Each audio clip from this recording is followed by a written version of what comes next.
Good morning. Morning మ్యాగజైన్కి స్వాగతం. ప్రముఖ దినపత్రికలు వచ్చిన వార్తలు వెనక జరుగుతున్న పరిణామాలు చూద్దాం.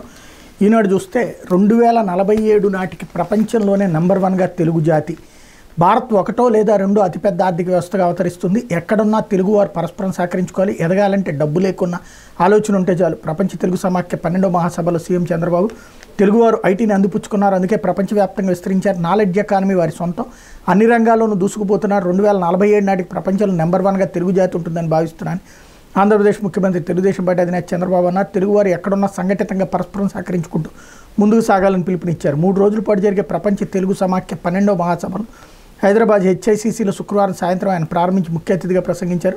2047 నాటికి భారత్ ఒకటో లేదా రెండో అతిపెద్ద ఆర్థిక వ్యవస్థగా అవతరిస్తుందని విశ్వాసం వ్యక్తం చేశారు. ప్రపంచవ్యాప్తంగా ఉన్న తెలుగువారిని ఒక వేదికపైకి తెస్తున్న సమాఖ్య చైర్పర్సన్ డాక్టర్ విఎల్ ఇందిరాదత్ని అభినందించారు. ఐటీ, డీప్ టెక్నాలజీ, తెలుగువారి ప్రతిభ, సీఎంగా హైదరాబాద్ని ఎలా అభివృద్ధి చేసిన తదితర ఎన్నో అంశాలపై చంద్రబాబు మాట్లాడారన్నటువంటి వార్తని హైలైట్ చేశారు. ఇకపై తెలుగులోనూ ప్రభుత్వ ఉత్తర్వులు, ఇది చాలా ముఖ్యమైనటువంటిది. రాష్ట్రానికే కాదు తెలుగు ప్రజలకు ఒక అద్భుతమైనటువంటి శుభవార్త. రాష్ట్ర ప్రభుత్వ ఉత్తర్వులకి మీద తెలుగులోనూ అందుబాటులో రాబోతున్నాయి. జీవోలను ఉంచే GOIR వెబ్ పోర్టల్లో ఇకపై ప్రతి జీవోని ఆంగ్లంతో పాటు తెలుగులో కూడా అప్లోడ్ చేయాలని అన్ని శాఖలను ప్రభుత్వం ఆదేశించింది. ఈ మేరకు సాధారణ పరిపాలన శాఖ శుక్రవారం ఉత్తర్వులు జారీ చేసింది. దేశంలోనే మొదటి భాషా ప్రయుక్త రాష్ట్రం ఆంధ్రప్రదేశ్. రాష్ట్రంలో 90% పైగా ప్రజలు తెలుగు మాట్లాడతారు. ప్రభుత్వ పాలనలో జీవోలు అత్యంత కీలకమైనవి. ప్రభుత్వ నిర్ణయాలు, సూచనలు, విధానాలు, నిబంధనలు వివిధ ప్రభుత్వ విభాగాల అధికారులు ప్రజలకు చేరవేసే సాధనాలు ఇవి. ప్రభుత్వ ఉత్తర్వులను ఆంగ్లంతో పాటు తెలుగులో అందుబాటులోకి తేవడం, వాటిలోని సమాచారం ఎక్కువ మందికి చేరేందుకు పారదర్శకత దోహదం చేస్తుందని ఆ ఉత్తర్వుల్లో ప్రభుత్వం పేర్కొంది. తెలుగు భాష, సాంస్కృతిక వారసత్వాలకు సముచిత గౌరవం ఇచ్చేందుకు నిర్ణయం తీసుకున్నట్టు పేర్కొంది. చాలా అద్భుతమైన విషయం. ఈ విషయంలో చంద్రబాబు గారిని సంపూర్ణంగా మనస్ఫూర్తిగా అభినందించాలి. లేకపోతే తల్లిదండ్రులు నిర్లక్ష్యం చేస్తే ఆస్తి హక్కు రద్దు. సుప్రీంకోర్టు తీర్పు, వృద్ధుల సంరక్షణ బాధ్యత బిడ్డలదే, విస్మరించే వారికి ఆస్తి పొందే హక్కు లేదని స్పష్టీకరణ. జన్మనిచ్చిన తల్లిదండ్రుల సంరక్షణ, పోషణ బాధ్యత వారి కుమారులు, కుమార్తెలదేనని సుప్రీంకోర్టు స్పష్టం చేసింది. ఆ బాధ్యతను విస్మరించిన వారికి కన్నవారి ఆస్తిని పొందే హక్కు లేదని తేల్చి చెప్పింది. వృద్ధాప్యంలో అమ్మానాన్నలు బాగోగులన్నీ చూసుకుంటానని హామీ ఇచ్చి వాళ్ళ నుంచి ఆస్తి పొందిన కుమారుడు మాట తప్పడంతో కన్నతల్లి న్యాయస్థానాన్ని ఆశ్రయించింది. ఈ కేసును విచారించిన justice CT Ravikumar, justice Sanjay Karol ధర్మాసనం ఆ కుమారుడికి ఇచ్చిన గిఫ్ట్ డీడ్ని రద్దు చేసి ఆస్తిపై వృద్ధుల హక్కును పునరుద్ధరించింది. ఈ సందర్భంగా ధర్మాసనం కీలక వ్యాఖ్యలు చేసింది. బిడ్డల నిరాధారణకు గురయ్యే తల్లిదండ్రులు 2007లో ప్రభుత్వం తీసుకొచ్చిన తల్లిదండ్రుల వృద్ధుల సంరక్షణ పోషణ చట్టం అండగా నిలుస్తుందని పేర్కొంది అన్నటువంటి వార్తని హైలైట్ చేశారు. అయితే ప్రధాన అధికారి పుత్రరత్నం మరి వైకాపా సర్కార్లో పక్కగా స్కెచ్ చేసి బైరైటిస్ లీజు కొట్టేశారు. తొలుత APMDC పేరిట లీజు కేటాయింపు, జాయింట్ వెంచర్ పేరిట రంగంలోకి అధికారి కుమారుడు నామమాత్రపు టెండర్తో సంస్థ పేరిట లీజు పట్టేసిన వైనం. వైకాపా ప్రభుత్వంలో అత్యంత ప్రధానమైన పోస్టుల్లో పనిచేసిన కీలక అధికారి కుమారుడు తండ్రి అధికారాన్ని అడ్డుపెట్టుకుని వైఎస్ఆర్ జిల్లాలో ముగ్గురాయి బైరైటిస్ లీజును అడ్డగోలుగా కొట్టేశారు. తెర ముందు ప్రభుత్వ రంగ సంస్థ నుంచి జాయింట్ వెంచర్ పేరిట తన వశం చేసుకున్నారు. అప్పట్లో గనుల శాఖ, APMDCలకు అధిపతిగా ఉన్న వెంకటరెడ్డి వ్యవహారం అంతా చకచకా నడిపించేశారు. ఇప్పుడు ఆ లీజులో తవ్వకాలకు రంగం సిద్ధం చేస్తున్నది గుట్టు బయటపడింది. వైఎస్ఆర్ జిల్లా బ్రహ్మంగారి మఠం మండలం పలుగురాళ్లపల్లె గ్రామ పరిధిలో తెల్ల ముగ్గురాయి నిల్వలు ఉన్నాయి. గత ప్రభుత్వంలో ప్రధాన అధికారిగా పనిచేసిన అధికారి పుత్రరత్నం వాటిని ఎలాగైనా సొంతం చేసుకోవాలని చూశారు. లీజులు కేటాయింపుకి ఈవేలం విధానం ఉందని దరఖాస్తు చేస్తే నేరుగా కేటాయించడం కుదరదని చెప్పేసి దాన్ని కాస్త జాయింట్ వెంచర్ పేరుతో నొక్కేశారన్నటువంటి వార్తని హైలైట్ చేశారు. ఇకపోతే సాక్షి వచ్చేటప్పటికి సుప్రీం కేసులో ఇంత నిర్లక్ష్యమా, మార్గదర్శిపై మరిన్నేళ్లు, ఇంకెన్నాళ్ళు కౌంటర్లు దాఖలు చేస్తారు, ఇది ఎంత మాత్రం సహించరాంది. ఏపీ, తెలంగాణ రాష్ట్ర ప్రభుత్వాలపై తెలంగాణ హైకోర్టు ఆగ్రహం. కౌంటర్లు వేస్తామని గత విచారణ సమయంలో చెప్పారు, అయినా కూడా ఎందుకు దాఖలు చేయలేదు. ఇప్పటి వరకు 13 సార్లు విచారణ వాయిదా వేశాం. 3 వారాల్లో కౌంటర్లు వేయాల్సింది, ఇదే చివరి అవకాశం, లేదంటే కోర్టు ముందు హాజరు కావాలి. ఇరు ప్రభుత్వాల ముఖ్య కార్యదర్శులకు స్పష్టీకరణ. 200కు పైగా పేజీలతో మార్గదర్శి కిరణ్ దాఖలు చేసిన రిప్లైపై అదనపు కౌంటర్ వేస్తామని RBI అందుకు అంగీకరిస్తూ 3 వారాలు గడువిచ్చిన ధర్మాసనం రిప్లై కాపీని ఉండవల్లికి ఇవ్వాలని మార్గదర్శికి హైకోర్టు ఆదేశం. తదుపరి విచారణ ఈ నెల 31కి వాయిదా. మార్గదర్శి ఫైనాన్షియర్ ఆర్థిక అవకతవకలపై ఇంకెన్నాళ్ళకు కౌంటర్ దాఖలు చేస్తారు. స్వయంగా సుప్రీంకోర్టు విచారణకు పంపిన కేసులో ఇంత నిర్లక్ష్యంగా వ్యవహరించడం ఎంత మాత్రం సహించరాంది. గత జూన్లో విచారణ ప్రారంభించి ఇప్పటి వరకు 13 సార్లు వాయిదాలు వేశాం. కౌంటర్లు దాఖలు చేస్తాను గత విచారణ సమయంలో చెప్పారు. ఆయన కౌంటర్లు దాఖలు చేయకపోవడానికి కారణం ఏంటో చెప్పండి. 3 వారాల్లో కౌంటర్లు దాఖలు చేయాల్సింది, ఇదే చివరి అవకాశం, లేకపోతే తదుపరి విచారణకు ఇరు రాష్ట్రాల సంబంధిత శాఖల ముఖ్య కార్యదర్శులు కోర్టు ముందు హాజరవ్వాల్సి ఉంటుంది అన్నటువంటి వార్తని హైలైట్ చేశారు. రామోజీరావు 1972లో హిందూ అవిభాజ్య కుటుంబం కింద మార్గదర్శి ఫైనాన్షియల్స్ని ఏర్పాటు చేశారు. 1997లో కేంద్రం తెచ్చిన చట్టం ప్రకారం HUF లాంటి కార్పొరేటెడ్ సంస్థలు వ్యాపార కార్యకలాపాల కోసం ప్రజల నుంచి డిపాజిట్లు స్వీకరించడం నిషేధం. అయినా మార్గదర్శి ఫైనాన్షియల్స్ నిబంధనలు ఉల్లంఘించి దాదాపు 2.75 లక్షల మంది డిపాజిట్ల నుంచి 2006 మార్చి నాటికి దాదాపు 2610 కోట్లు వసూలు చేసింది. ఆర్బీఐ చట్టం సెక్షన్ 45(s)ని మార్గదర్శి యథేచ్ఛగా ఉల్లంఘించింది. రిజర్వ్ బ్యాంక్ ఆఫ్ ఇండియా కూడా ఇప్పటికే కోర్టుకు తెలిపింది. మార్గదర్శి డిపాజిట్ల వ్యవహారం నిగ్గు తేల్చాల్సిందని సుప్రీంకోర్టు సైతం తేల్చి చెప్పింది అన్నటువంటి వార్తని హైలైట్ చేశారు. లేకపోతే దివ్యాంగుల పింఛన్లలో కోత 8.18 లక్షల పింఛన్దారులకు చంద్రబాబు సర్కార్ అర్హత పరీక్షలు. తొలి విడతలో పక్షవాతం, కండరాల జబ్బులతో కదలలేని వారికి పరీక్షలు. ఇంటికే వచ్చి పరీక్షలు చేయనున్న వైద్య బృందం. ఆ సమయానికి ఇంట్లో లేకపోతే పింఛన్ నిలిచిపోయినట్టే. మలి విడతలో ఇతర రోగులు, దివ్యాంగులకు ఆసుపత్రుల్లో పరీక్షలు. నిర్ణీత తేదీలో పరీక్షలకు హాజరు కాబట్టి అనర్హత వేయటే. ప్రభుత్వ మార్గదర్శకాలు జారీ. కూటమి ప్రభుత్వం ఏర్పాటు నుంచి పింఛన్లలో కోతలకు రకరకాల ప్రయత్నాలు అన్నటువంటి వార్తని హైలైట్ చేశారు. లేకపోతే కొత్తగా 7 విమానాశ్రయాలు. రాష్ట్రంలో కొత్త ఎయిర్పోర్టుల నిర్మాణంపై సీఎం చంద్రబాబు కేంద్ర పౌర విమానయాన శాఖ మంత్రి Rammohan Naidu airports authority of India ఉన్నతాధికారులతో సమీక్ష నిర్వహించారు. రాష్ట్రంలో కుప్పం, దగదర్తి, శ్రీకాకుళం, తాడేపల్లిగూడెం, నాగార్జునసాగర్, తుని, అన్నవరం, ఒంగోలులో కొత్త ఎయిర్పోర్టులు ఏర్పాటు చేయనున్నట్టు సీఎం చెప్పారు. శ్రీసిటీ సెజ్లో ఎయిర్ స్ట్రిప్ ఏర్పాటు అంశాన్ని పరిశీలించాలని అధికారులు ఆదేశించారన్నటువంటి వార్తని హైలైట్ చేశారు. లేకపోతే మా ముందు చెప్పులతో నడవద్దు, మా వీధుల్లో తిరగద్దు, ఊర్లో ఉండదు, దళితులపై రెచ్చిపోయిన టీడీపీ రౌడీ మొక్కలు, ఎదురు తిరిగినందుకు దాడి, 8 బైకుల దహనం, బాధితులకు అండగా నిలిచిన వైఎస్ఆర్సీపీ నేతలపైన దాడి, కేసులు. వైఎస్ఆర్సీపీ వారి మాపై దాడి చేశారని టీడీపీ రివర్స్ గేర్. కలెక్టర్, ఎస్పీలు మాకు న్యాయం చేయాలంటూ దళిత మహిళల స్టేట్మెంట్ ఇక్కడ హైలైట్ చేశారు. ఏదైతే నగరి నియోజకవర్గంలో జరిగినటువంటి వ్యవహారం. లేకపోతే రౌడీ సర్కార్ అంటూ బలవంతంగా కృష్ణా జిల్లా మల్లవల్లిలో భూముల స్వాధీనం. ప్రభుత్వం ముఖ్య నేత కనుసాగితో కొనసాగిన దౌర్జన్యకాండ. తెల్లారక ముందే పోలీసుల మోరింపు. ఒక్క నిర్వాసితుడు బయటికి రాకుండా గృహ నిర్బంధం. పారిశ్రామిక భూముల్లో యుద్ధ ప్రాతిపదికన పనులు పరిహారం చెల్లించకుండా లాక్కోవడంపై రైతుల ఆగ్రహం అన్నటువంటి వార్తని హైలైట్ చేశారు. లేకపోతే తొక్కలో ఇంధనం అంటూ బంగాళదుంప తొక్కలు వ్యర్థాల నుంచి ఇథనాల్ ల్యాబ్ పరీక్షలు విజయవంతం. టెక్నాలజీ టెస్టింగే తరువాయి ప్రయోగాత్మక ప్లాంట్ని ఏర్పాటు చేయనున్న సిపిఆర్ఐ. ప్రపంచంలోని 2 అతిపెద్ద ఆలు ఉత్పత్తిదారు. భారత్ ఉత్పత్తిలో 10 నుంచి 15% నిరుపయోగంగా పారేస్తున్నటువంటి వైను అంటూ బంగాళదుంప తొక్కలు వ్యర్థాల నుంచి కూడా ఇథనాల్ బ్లెండింగ్ ప్రాజెక్ట్ తయారు చేయొచ్చు అన్నటువంటి విషయాన్ని ఇక్కడ హైలైట్ చేశారు. లేకపోతే ఒక్క నెల ముచ్చటేనా 3వ తేదీకి కూడా టీచర్లకు జీతాలు ఇవ్వని ప్రభుత్వం. 5,000 కోట్లు అప్పు చేసిన వేతనాలు చెల్లించిన చంద్రబాబు సర్కార్. ఉద్యోగులు, పెన్షనర్లు ప్రతి నెల 1వ తేదీని జీతాలు, పెన్షన్లు చెల్లిస్తామని చెప్పింది చంద్రబాబు ప్రభుత్వం. దాన్ని ఒక్క నెల ముచ్చటగా మార్చేసింది. తొలి నెల మినహా తర్వాత నెల నుంచి 1వ తేదీన ఉద్యోగులందరికీ జీతాలు, పెన్షనర్లకి అందరికీ పెన్షన్లు జమ చేయడం లేదు. నూతన సంవత్సరంలోనూ 3వ తేదీ వచ్చినప్పటికీ వేతనాల కోసం సుమారు 2 లక్షల మంది ఉపాధ్యాయులు ఎదురుచూపులు చూస్తున్నారు. ఉపాధ్యాయులతో పాటు పలు శాఖల్లోని ఉద్యోగులకి ఈ నెల 1వ తేదీన వేతనాలు అందలేదు. 2వ తేదీ కొంతమంది ఉద్యోగులకు వేతనాలు ప్రభుత్వం జమ చేసింది. అయితే 3వ తేదీ కూడా ఉపాధ్యాయులు ఎవరికి జీతాలు అందలేదు. జీతాల కోసం ప్రతి నెల ఎదురుచూపులు తప్పడం లేదని ఉపాధ్యాయులు ఆవేదన వ్యక్తం చేస్తున్నారు. గత నెల కూడా ఉపాధ్యాయులకు 1వ తేదీన వేతనాలు జమ చేయలేదు. ప్రతి నెల 6, 7 తేదీల వరకు జీతాల కోసం ఎదురు చూడాల్సిన పరిస్థితులు నెలకొన్నాయని ఉపాధ్యాయ సంఘాలు పేర్కొంటున్నాయి. యూనివర్సిటీ ప్రొఫెసర్లకు కూడా ఈ నెల వేతనాలు ఇంకా అందలేదు. వైద్య ఆరోగ్య శాఖతో పాటు మరికొన్ని శాఖల్లో పెన్షనర్లకు పెన్షన్లు కూడా అందలేదు. ప్రభుత్వం గత నెల 31వ తేదీ మంగళవారం 5,000 కోట్లు అప్పు చేసినప్పటికీ తమకు వేతనాలు ఇవ్వకపోవడం శోచనీయమైన ఉపాధ్యాయులు అంటున్నారు. వేతనాలు అందకపోవడంతో పిల్లల ఫీజులు, ఈఎంఐ చెల్లింపులకు ఇబ్బంది పడాల్సి వస్తుందని చెప్తున్నారు. ఎన్నికల ముందు ఇచ్చిన హామీ 1 నెల మాత్రం కూటమి ప్రభుత్వం నిలబెట్టుకుందని, ఆ తర్వాత నుంచి ఏ నెలలో కూడా ఉద్యోగులు, ఉపాధ్యాయులకు, పెన్షనర్లకు అందరికీ 1వ తేదీన వేతనాలు ఇవ్వలేదని ఉద్యోగ సంఘాల నాయకులు ఆవేదన వ్యక్తం చేస్తున్నట్టు వార్తను హైలైట్ చేశారు. ఇక్కడే అదేది అంటారు చూడండి, స్వామి చెప్తే కొంచెం మొరటగా ఉంటుంది. ఇక్కడ వీళ్ళ హయాంలో 15, 20 తేదీలు. ఇప్పుడు చాయిస్ వీళ్ళకు వచ్చింది. అప్పట్లో వీళ్ళని విమర్శించినటువంటి వాళ్ళు ఇప్పుడు అధికారంలో ఉండటం వల్ల దాన్ని అడ్డు పెట్టుకుని ఇప్పుడు కథ నడుపుతున్నారు.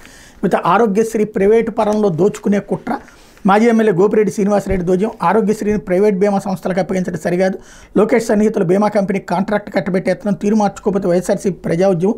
ఆరోగ్యశ్రీని తమ స్వార్థం కోసం ప్రైవేట్ బీమా కంపెనీలకు అప్పగించేందుకు కూటమి ప్రభుత్వం ప్రయత్నిస్తుందని వైఎస్ఆర్సీపీ మాజీ ఎమ్మెల్యే డాక్టర్ గోపిరెడ్డి శ్రీనివాసరెడ్డి ఆక్షేపించారు. లక్షలాది మంది ప్రాణాలు కాపాడిన ఎన్నో రాష్ట్రాలకు ఆదర్శంగా నిలిచిన ఈ పథకాన్ని నిర్వీర్యం చేయాలన్నది సీఎం చంద్రబాబు లక్ష్మణ్ ఆగ్రహం వ్యక్తం చేశారు. పార్టీ కేంద్ర కార్యాలయంలో శుక్రవారం ఆయన మీడియాతో మాట్లాడారు. గత ప్రభుత్వం ప్రారంభించిన 10,300 విలేజ్ హెల్త్ క్లినిక్స్ ఇప్పటికే నిర్వీర్యం చేశారు. 17 మెడికల్ కాలేజీలు జగన్ హయాంలో తీసుకొస్తే వాటిలోని సీట్లను ప్రైవేట్ పరం చేసేలా అడుగులు వేస్తున్నారు. మంత్రి లోకేష్ తన సొంత మనుషులతో బీమా కంపెనీ పెట్టించి వారికే ఈ కాంట్రాక్ట్ ఇవ్వాలన్న ఉద్దేశంతో ఉన్నారని దోచుకునే కుట్రను ఆయన ధ్వజమెత్తారన్నట్టు వార్తని హైలైట్ చేశారు. అయితే 2.5 లక్షల వరకు ఆరోగ్య బీమా వచ్చే ఆర్థిక సంవత్సరం నుంచి ఎన్నికల హామీ మేరకు అన్ని కుటుంబాలకు వర్తింపజేయడం వైద్య శాఖ మంత్రి సత్యకుమార్. ఆరోగ్య బీమా పథకాన్ని వచ్చే ఆర్థిక సంవత్సరంలో ప్రారంభిస్తామని రాష్ట్ర వైద్య ఆరోగ్య శాఖ మంత్రి సత్యకుమార్ యాదవ్ వెల్లడించారు. 2.5 లక్షల వరకు వైద్య సేవలను బీమా పరిధిలోకి తెస్తామని చెప్పారు. ఇందుకోసం ఒక్కో కుటుంబానికి ప్రభుత్వం తరపున 2,500 చొప్పున ప్రీమియం చెల్లిస్తామన్నారు. శుక్రవారం రాష్ట్ర సచివాలయంలో మంత్రి సత్యకుమార్ మీడియాతో మాట్లాడారు. ఎన్టీఆర్ వైద్య సేవ పథకంలో 1.43 కోట్ల కుటుంబాలకు మాత్రమే ఆరోగ్య బీమా వర్తిస్తుందని చెప్పారన్నటువంటి వార్తని హైలైట్ చేశారు. ఇకపోతే ఆంధ్రజ్యోతి వచ్చేటప్పటికి విష వలయం అన్నటువంటి వార్తని హైలైట్ చేశారు. వ్యసనాల ఉచ్చుల యువత, గంజాయికి బానిసల అడ్డదారులు, ఆన్లైన్ గేమ్స్, బెట్టింగ్లకు అలవాటు, లోన్ యాప్లు, మైక్రో ఫైనాన్స్ సంస్థల వల్ల చిక్కుని జీవితాల నాశనం, అప్పుల పాలై ఆపై ఆత్మహత్యలు, బాధిత కుటుంబాల్లో తీరని విషాదం అంటూ చిత్తూరు జిల్లా పొంగనూరుకు చెందిన ఓ యువకుడు గంజాయికి బానిసగా మారాడు. అలాగే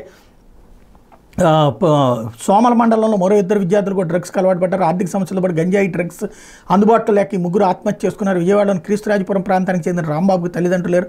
అమ్మమ్మ వద్ద ఉంటూ పీవీపీ మాల్లోనూ షాప్లో పనిచేశాడు. బెట్టింగ్లకు బానిసే లోన్ యాప్ల్లో అప్పులు చేశాడు. వాటిని తీర్చలేక 3 నెలల క్రితం ఇంట్లోనే ఉరివేసుకుని ఆత్మహత్య చేసుకున్నాడు. మౌలరాజపురానికి చెందిన జగదీష్ ఇంజనీరింగ్ చదివేవాడు. ఆన్లైన్ గేమింగ్కి బాగా అలవాటు పడి భారీగా అప్పులు చేశాడు. అవి తీర్చే మార్గం కానరాక గత ఏడాది ఆగస్టులో కృష్ణానదిలోకి దూకి ఆత్మహత్య చేసుకున్నాడు అన్నటువంటి వార్తని హైలైట్ చేశారు. అయితే ఆలోచనలే పెట్టుబడి అంటూ దాంతోనే సంపద సృష్టించాలి. పైసా ఖర్చు పెట్టకుండా హెచ్ఐసిసి నిర్మాణం, దేశంలోని అత్యధిక తలసరి ఆదాయం తెలంగాణలోని, ఏపీ అభివృద్ధిలో పారిశ్రామికవేత్తలు భాగస్వాములు కావాలి.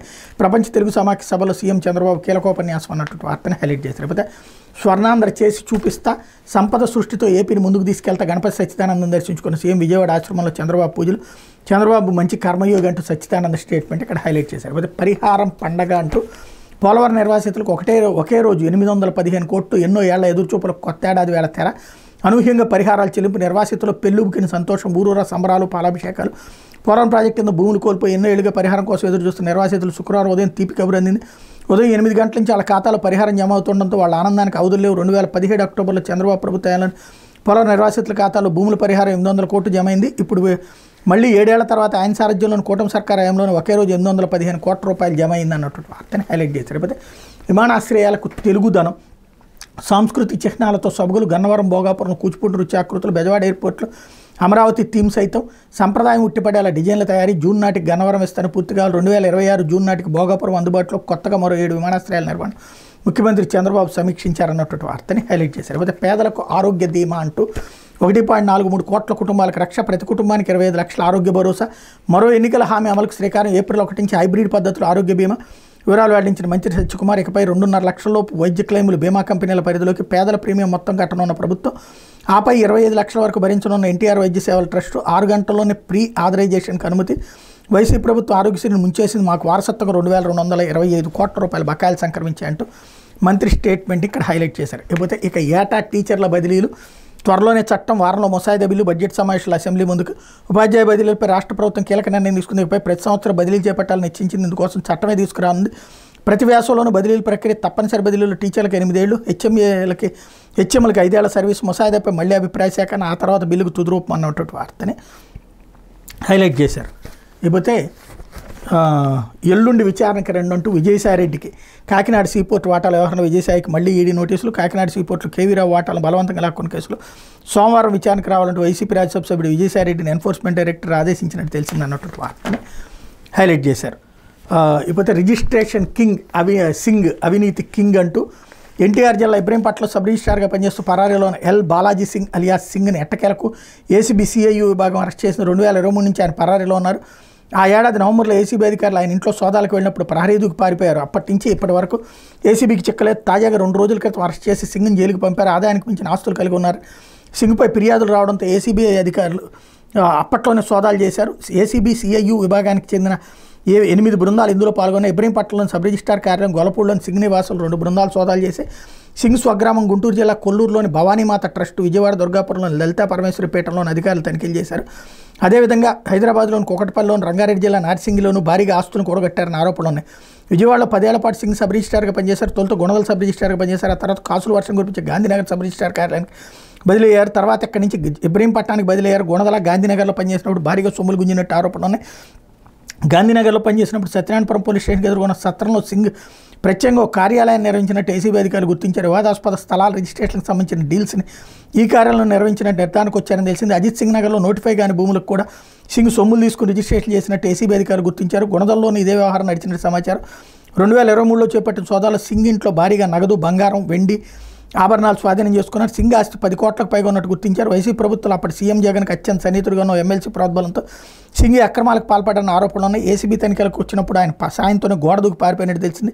దాదాపు ఏడాది కాలంగా అజ్ఞాతంలో సింగ్ ఇప్పుడు ఏసీబీ సిఐయు విభాగానికి చిక్కి జైలు పాలయ్యాడు అన్నటువంటి వార్తని హైలైట్ చేశారు. ఇకపోతే రఘురామ హత్య కేసులో ప్రభావతి భాగస్వామి, మాజీ ఎంపీ శాసనసభ డిప్యూటీ స్పీకర్ రఘురామకృష్ణరాజును హత్య చేసేందుకు పన్నిన కుట్రలో అప్పటి గుంటూరు ప్రభుత్వ ఆసుపత్రి సూపరింటెండెంట్ ప్రభావతి భాగస్వామి అయ్యారని ప్రాసిక్యూషన్ తరపున సీనియర్ న్యాయవాది పోసాని వెంకటేశ్వర్లు హైకోర్టుకు నివేదించారు. సిఐడి కస్టడీలో ఉన్న రఘురామ ఆరోగ్య పరిస్థితి నిలకడగా ఉన్నట్టు వైద్య నివేదిక ఇవ్వాలని కార్డియాలజీ అసిస్టెంట్ ప్రొఫెసర్పై ఒత్తిడి ఇచ్చారని శుక్రవారం విచారణ సందర్భంగా తెలిపారు. వైద్యం అందకుండా చేసి రఘురామను అంతమొందించాలనేది అప్పటి సిఐడి పోలీసులు ప్రణాళికగా పేర్కొన్నారు. ఆ కుట్రను ప్రభావితి కొనసాగించారని తెలిపారు. కస్టడీలో చిత్రహింసల ఆరోపణల నేపథ్యంలో జీజీహెచ్లో ఆయనకు వైద్య పరీక్షలు నిర్వహించి నివేదికను తాము ముందుంచాలని మ్యాజిస్ట్రేట్ ఇచ్చిన ఉత్తర్వులను పట్టించుకోలేదని రఘురామకు ప్రైవేట్ ఆసుపత్రిలో వైద్యం అందించాలని ఆదేశాలను కూడా పక్కన పెట్టి ఆయన నేరుగా జైలుకు పంపించారని వెల్లడించారు. కోర్టు ఉత్తర్వుల పట్ల ప్రభావితకు గౌరవం లేదన్నారు. ఆసుపత్రిలోని ఇతర వైద్యులు రఘురామకు పరీక్షలు నిర్వహించి ఇచ్చిన నివేదికలు ఆమె తొక్కిపెట్టారన్నారు. డాక్టర్ల బృందంతో వైద్య పరీక్షలు నిర్వహించిన నివేదికను తమ ముందుంచాలని ప్రభావితం నాడు హైకోర్టు ఆదేశించింది. అయితే అరికాలపై ఎడిమా మినహా ఆరోగ్య పరిస్థితి సవ్యంగా ఉందంటే ఆమె తప్పుడు నివేదిక ఇచ్చారని తెలిపారు. సుప్రీంకోర్టు ఆదేశాల మేరకు సికింద్రాబాద్ ఆర్మీ ఆసుపత్రి నిర్వహించిన వైద్య పరీక్షలో రఘురామ కాలి మునివేళ్లు చిట్లట్టు వైద్యులు గుర్తించారన్నారు. అలాగే పోలీసులు కొట్టిన దెబ్బలకు నరాల చిట్ల అంతర్గతంగా బ్లీడింగ్ జరుగుతున్నట్టు కూడా కనుగొన్నారని వివరించారు. రఘురామన్ కస్టడీలో చిత్రహింసలకు గురి చేసినట్టు సుప్రీంకోర్టు సైతం ప్రాథమికంగా నిర్ధారించిందని గుర్తు చేశారు. కేసు దర్యాప్తులో భాగంగా రఘురామ వైద్య పరీక్షల నివేదికలను దర్యాప్తు అధికారి విజయవాడ మెడికల్ బోర్డుకు పంపించారని, ఎక్స్రే రిపోర్టులో రఘురామ మునివేళ్లు రాకుండా చేసినట్టు బోర్డు గుర్తించిందన్నారు. రఘురామన్ చిత్రహింసలకు గురి చేసిన సిఐడి అధికారులను కాపాడేందుకు ప్రభావిత అన్ని విధాలా ప్రయత్నించారని తెలిపారు. తన అధికార హోదాను అడ్డుపెట్టుకుని రికార్డులను తారుమారు చేశారు. ముందస్తు బెయిల్ పొందేందుకు అనర్హురాలని పేర్కొన్నారు. ప్రభావిత ముందస్తు బెయిల్ పిటిషన్పై శుక్రవారం విపక్షాల వాదన ముగియడంతో ఈ నెల 10న నిర్ణయం వెల్లడిస్తామని న్యాయమూర్తి జస్టిస్ వీఆర్కే కృపాసాగర్ ప్రకటించారు. అప్పటి వరకు ఆమెపై ఎలాంటి తొందరపాటు చర్యలు తీసుకోవద్దని పోలీసులను ఆదేశించారన్నట్లు వార్తని హైలైట్ చేశారు. ఇది దినపత్రికలో వచ్చిన వార్తలు వెనకాల జరుగుతున్న పరిణామాలు.